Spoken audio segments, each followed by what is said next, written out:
Bismillahirrahmanirrahim. Assalamualaikum warahmatullahi wabarakatuh. Duli Yang Teramat Mulia Paduka Seri Pengiran Muda Mahkota Pengiran Muda Haji Al-Muhtari Billah Ibni Kebawah Duli Yang Maha Mulia Paduka Seri Baginda Sultan Haji Hassanal Bolkiah Muizzuddin Wad Daulah, Menteri Kanan di Jabatan Perdana Menteri, dan Yang Teramat Mulia Paduka Seri Pengiran Anak Isteri Pengiran Anak Sarah binti Pengiran Haji Saleh Abrahaman malam tadi berkenan berangkat menyaksikan perlawanan saingan pusingan kedua kelayakan Piala Dunia 2026 dan Piala Persatuan Bola Sepak Asia AFC Arab Saudi 2027 antara pasukan bola sepak kebangsaan negara Brunei Darussalam menentang Indonesia. Perlawanan berlangsung di Stadium Negara Hassanal Bolkiah, Berakas. Berangkat sama paduka-paduka adinda dan ananda Duli Yang Teramat Mulia, Duli Yang Teramat Mulia Paduka Seri Pengiran Muda Abdul Matin, Yang Teramat Mulia Pengiran Muda Abdul Muntaqim, Yang Teramat Mulia Pengiran Anak Monirah Madhul Bolkiah, Yang Teramat Mulia Pengiran Muda Muhammad Aiman, dan Yang Teramat Mulia Pengiran Anak Fatimah Az-Zahra Raihanul Bolkiah. Dalam perlawanan tersebut, pasukan bola sepak kebangsaan negara Brunei Darussalam tewas 0-6 kepada Indonesia. Gol-gol Indonesia diperolehi menerusi hoki caraka brilian yang menjaringkan 2 gol. Egy Maulana Vikri, Witan Sulaiman, Rizky Redha Ramadhani dan Ramadan Sananta masing-masing menjaringkan 1 gol. Semasa saingan pusingan pertama yang diadakan pada 12 Oktober lalu, pasukan kebangsaan juga tewas 0-6 kepada Indonesia.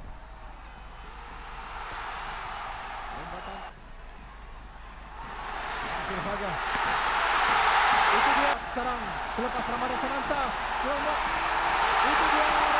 Hanya perlu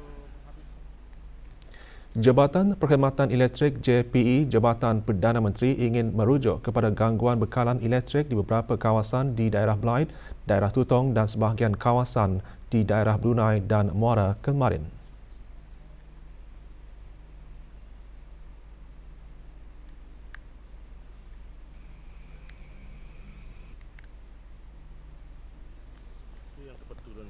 Untuk makluman, semua kawasan yang terjejas telah pun menerima bekalan elektrik sepenuhnya.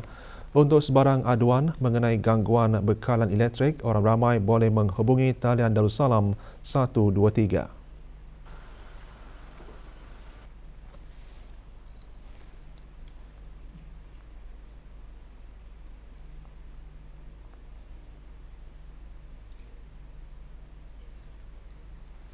Dalam meningkatkan lagi piawaian kebangsaan, prestasi keselamatan dan kesihatan, Autoriti Kebangsaan Keselamatan, Kesihatan dan Alam Sekitar Shena bekerjasama dengan 10 pengendali yang mengambil bahagian dalam penempatan industri skim perantisan Shena.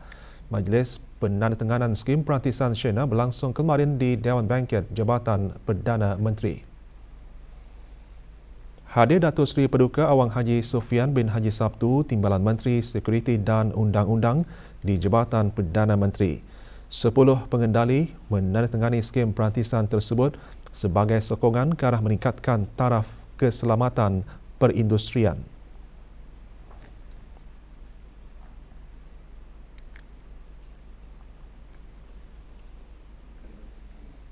Bangki memohon perlindungan dan kesejahteraan serta kelancaran ke hadrat Allah Subhanahu Wa Taala bagi kontingen ABDB Malbat 85011 di sepanjang pelaksanaan misi UNIFIL.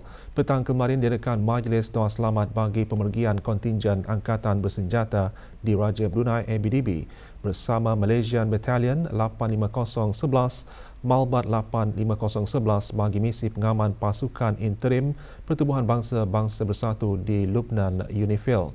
Majlis berlangsung di Surau Ad-Difa, Bolkiah Garrison. Hadir Brigadir Jeneral Bestara Datuk Seri Pahlawan Haji Ali Rupendi bin Haji Perudin, Setiausaha Tetap Kementerian Pertahanan, dan Tuan Yang Utama Datuk Raja Reza bin Raja Zaib Shah, Pesuruhjaya Tinggi Malaysia ke Negara Brunei Darussalam. Kontingen ABDB Malbat 85011 yang diketuai oleh Major Muhammad Hafizi bin Sabli dianggotai oleh 30 orang dan akan melaksanakan misi selama 12 bulan.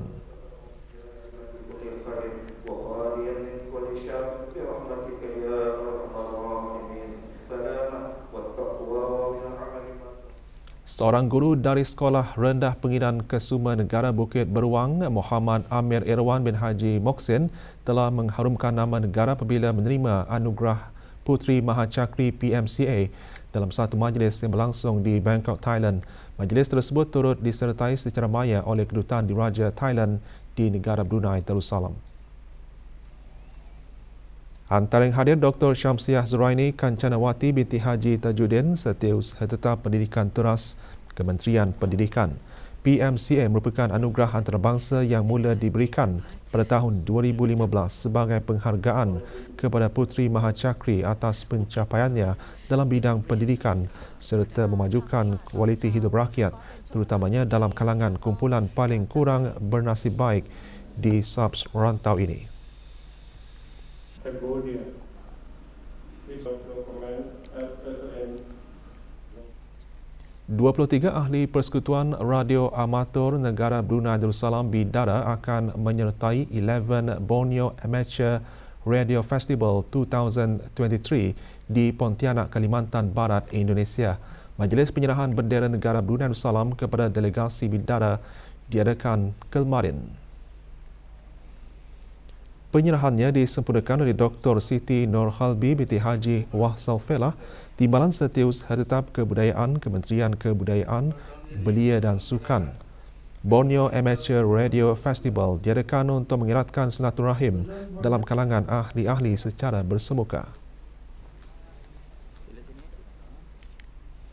Institut Pendidikan Teknikal Brunei IBTE dan Politeknik Sultan Haji Ahmad Shah Malaysia menganjurkan pertandingan Produk Inovasi 2023 dengan tema memacu inovasi dan penyelidikan ke arah kemampanan agroteknologi.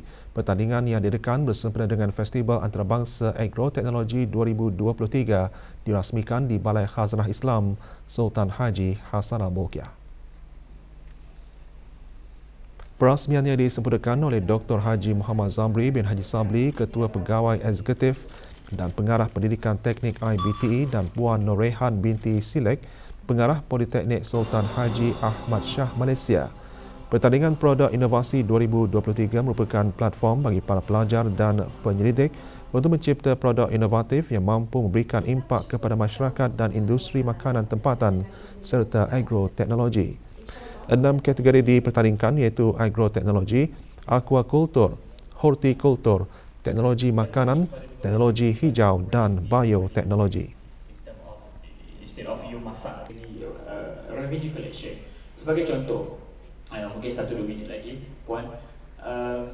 Laporan Wawasan Brunei 2035 mengongsikan perkembangan pelaksanaan dan pencapaian Wawasan Brunei 2035 bagi tempoh tahun 2015 hingga 2022.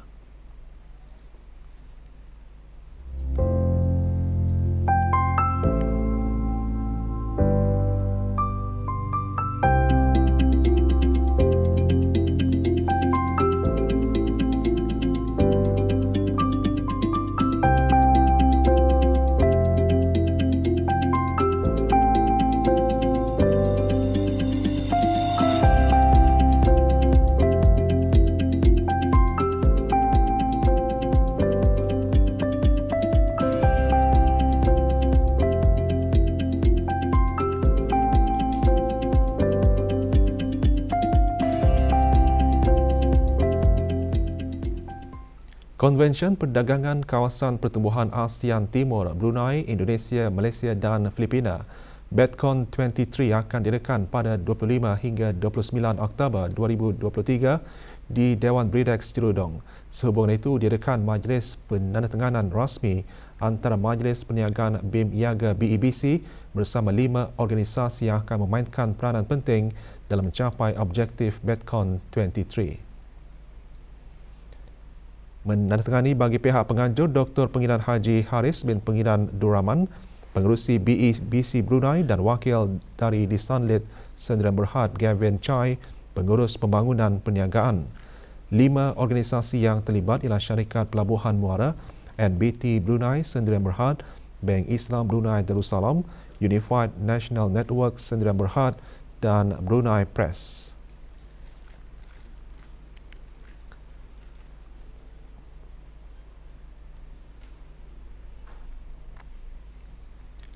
Negara Brunei Darussalam pada masa ini berada dalam tempoh peralihan monsun dan dijangka berterusan sehingga hujung bulan November ini. Sepanjang tempoh tersebut, kesan angin tempatan mempengaruhi cuaca harian negara. Jabatan Kaji Cuaca Negara Brunei Darussalam memaklumkan keadaan cuaca aktif dijangka berlaku beberapa hari akan datang disebabkan pertembungan sistem tekanan rendah di rantau ini dengan kesan angin tempatan yang menjadikan keadaan atmosfera lebih lembap dan meningkatkan pembentukan awan-awan hujan.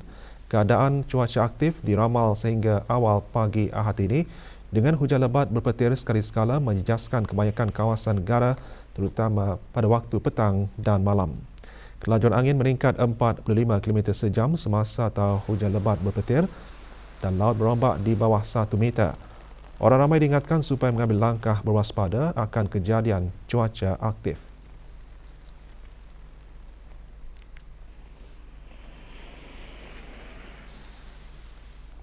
Sebanyak 54 pain darah berjaya dikumpul semasa kempen derma darah yang direkan sempena sebutan Hari Guru ke-33. Kempen direkan di Dewan Utama Jabatan Perkembangan Kurikulum Kementerian Pendidikan. Kempen derma darah dikendalikan oleh Kementerian Kesihatan dengan kerjasama Kementerian Pendidikan melalui bahagian beruniform dan perkhidmatan Jabatan Pendidikan Kurikulum. Kempen juga adalah sebahagian daripada aktiviti untuk memeriahkan lagi sambutan Hari Guru ke-33.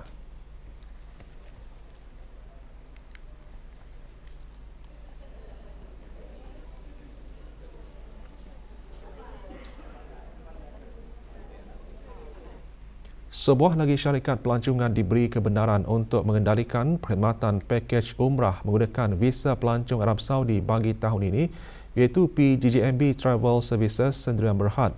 Jabatan Urusan Haji Kementerian Khalif wal Gama dalam siaran medianya maklumkan ketika ini 21 buah syarikat pelancongan dibenarkan untuk mengendalikan perkhidmatan pakej umrah menggunakan visa pelancong Arab Saudi. Orang ramai yang berhasrat untuk menunaikan ibadat umrah bolehlah mengikuti dan berhubung terus dengan syarikat-syarikat yang dibenarkan.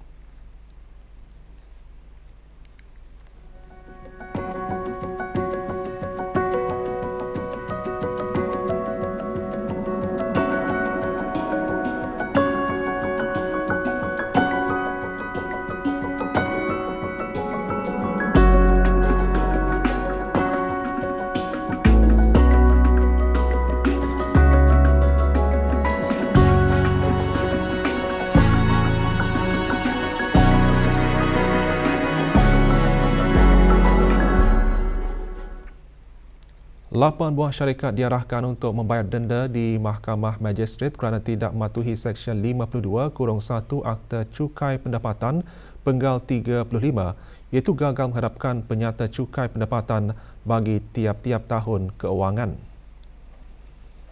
Hajma Supermarket Sdn Bhd dan BIPS Sdn Bhd didenda RM5,000. Syarikat Maimunah Holdings Sdn Bhd, Pohwa Curtain Interior Designer and Home Decor Sdn Bhd dan Co Asset Management Sdn Bhd didenda RM3,000. Syarikat Al-Sabiyah Sdn Bhd dan Bridgefields Ventures Sdn Bhd didenda RM2,000 dan syarikat Anco Sdn Bhd didenda RM1,000. Syarikat-syarikat terbabit gagal menghadapkan penyata cukai pendapatan tahun kewangan berakhir 31 Disember 2019.